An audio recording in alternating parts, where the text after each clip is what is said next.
Hey guys, good morning. It's Bill from Competition Cars. So now we're going to go over the exterior walk around on this 1978 Lincoln Mark V Cordovan Luxury Group package with 22,000 miles on it. And I wanted to talk about the paint, the body, and the bright work and chrome. It's a pretty original car. When I got the car, I bought it from the son of the gentleman that actually owned it. It was an older guy that had it, and I believe he bought it from would have been the second owner, or what he bought it from what would have been the first owner. And he said, had some rock chips on the front. These were terrible about picking up rock chips. And there was some rock chips on the lower rockers. And then there was supposed to be a little scuff or scratch here and there. So when I got the car, the paint was okay, but like every panel had some kind of scratch or nick or ding. And I wound up painting most of this car. Now, the guy that did it works at a body shop. He did it for me on the side part-time. And what was really important to me was that he kept this factory stripe. So he did a really good job. There's a lot to like about this paint. There's a few flaws here and there, which I will point out. But it was important to me, there's only one of these Cordovan Luxury Group package cars that exists with the factory gold painted on stripe. And I did not want to lose that stripe. I said, whatever you do at any cost, do not sand the stripe, do not remove the stripe, do not paint over the stripe. So we were able to, even though the car's been mostly, I'd say 85% painted, the stripe was able to remain intact, and there's really you can't really see any sign of, he actually did a pretty good job of blending and things like that. But just had so many little nicks and picks, and it just showed up with this darker color that I was like, you know what, let's just do this car and do it right. And then once we got the car back, we did our paint correction. So the paint really looks great. We'll get some outside shots. Here's what I don't like about it, some flaws and imperfections. And I didn't send it back because he had the car for so long, and these are really minimal things. So around this headlight area, when you're prepping a car, if there's any oil or grease or whatever, you got to get that stuff off, or it'll create what they call fish eyes. So you got to look close. There's a handful of fish eyes on this one panel here, this headlight door, this panel, and the top of this. So something must have been out of the car. It wasn't prepped right. I got it back. I was frustrated because it took so long. I was like, you know what? The heck with it. I'm going to leave it. Just disclose it. It doesn't stand out unless you really look. And then there's, again, over here, some fish eyes over here.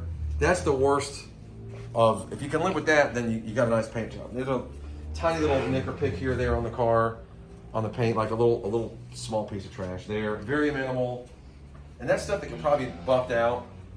The other thing coming down the side, look how straight the body is. He did all this paint work and all this blending, and then left a couple of spots here that I felt like should have been painted. I don't know why he left that, but he did. So I touched that up. You got that. There's a little bit of a rough edge here where he pulled the tape, and it kind of, you got to look underneath this piece to see it. But there's a little bit of a rough edge on the paint where he peeled the tape. Again, that's not, unless you're leaning down, looking up on it, you don't see that. But I'm all about full disclosure. The rest of the paint looks beautiful. I mean, the body is very straight. Got a lot of metallic in it. It's got a really nice shine. All the bright work looks good. The back bumper is in really nice condition. Pretty clear, no pitting of any sort. Front bumper has a few little hairline scratches. And on this side here, there's a little bit of actually this side's a lot cleaner, believe it or not, than the other side. This side, I don't know if he just taped it not close enough and pulled it when it was too dry or too wet, but this side is actually nice and straight and clean.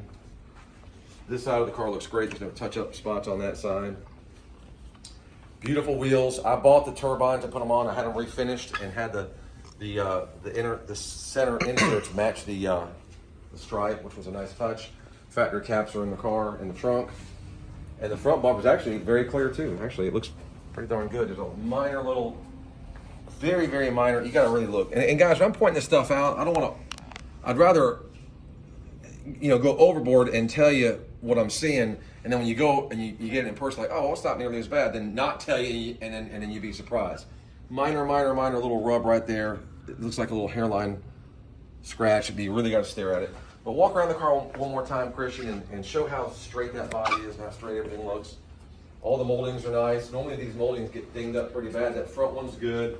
Little ding here, which is very, very typical. And these moldings on this side, this one's perfect, and that front one has a tiny little ding here. Come around and grab it, catch that too. But you got to realize it's a 40-something-year-old car, so it's not, a concourse car. It is a very low mile, nice original, way better than driver quality car. Top top is in great condition. The glass all looks good. Typically on these mirrors, the top of these mirrors get really pitted in little gray spots. This one actually looks pretty daggone good. Very clean, same as the other one. Go across that hood, look how nice that hood looks. So the majority of the paint really looks good on the car. There's a few little, little what I call imperfections here and there that I just mentioned. So you'll see this car on YouTube. It's going to be listed on Bring a Trailer. It's actually running live right now. And I'll attach that link so anybody that sees it on YouTube can go to the Bring a Trailer auction, see hundreds of pictures of the inside, out, undercarriage, and then you can decide if you want to bid. So thanks for taking a look, guys, and we're getting ready to do the driving video. Thanks.